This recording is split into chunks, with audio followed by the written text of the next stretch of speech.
Let's have a look at a very simple example. We have a diary and a calendar system.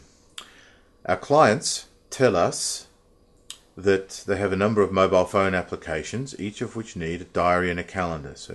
So our job is to design a diary system that allows anybody to set up an event at a particular time on a particular day. The diary system has events, it should have calendars, and it should interface to the internet so that we can actually work out what the current day is and what the current time is. So, what is the design? When faced with a problem like this, we can start to come up with some ideas. Let's have a calendar object. Well, we might need to get the current time, so let's have a current time method. We'll need to store events. Well, we'll get events, so we'll have an event class, and events will actually consist of some description, some text. So we'll actually have a text class, and that must be a part of the event class. But this is a relatively unstructured method, and if we keep going in this way, how can we be sure that we meet all of the requirements, meet all of the constraints, and solve the original problem? This brings us to another really important aspect about design problems. They are often underdetermined, and they're underdetermined in the following way. There is no clear logical path from the statement of needs, the statement of requirements, to a solution. How do we get from I want a diary and a calendar system to any particular design structure like the one that we hypothesized earlier? Looking at the design problem a little bit deeper, we can see, well, we find that often the requirements description is incomplete. We don't have all the information that we need. We don't have all the details. What are the interfaces that the diary must use? How do people want their text presented? We often have to go back and look over the requirements very, very carefully. But even worse, the people who did the requirements may have missed something. We don't have all the information.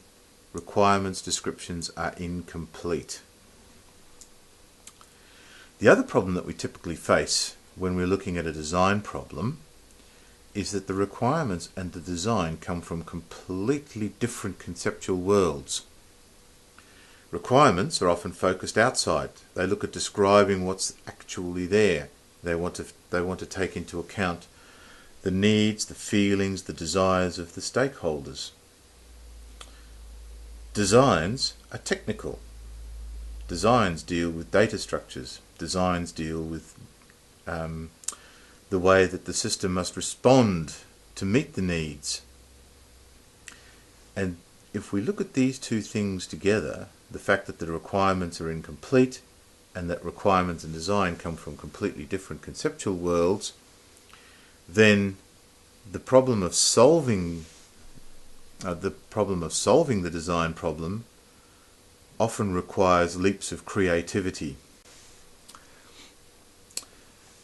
So, how do designers and software engineers move from requirements to a design? To make sure that they get all of the needs and all of the constraints satisfied in their design, they often do this in a systematic way, or where possible they do it in a systematic way. That systematic way doesn't mean that there is a clear and fixed algorithm for every step. It just gives you a guide as to how to structure your thinking in order to take the best way from requirements to design.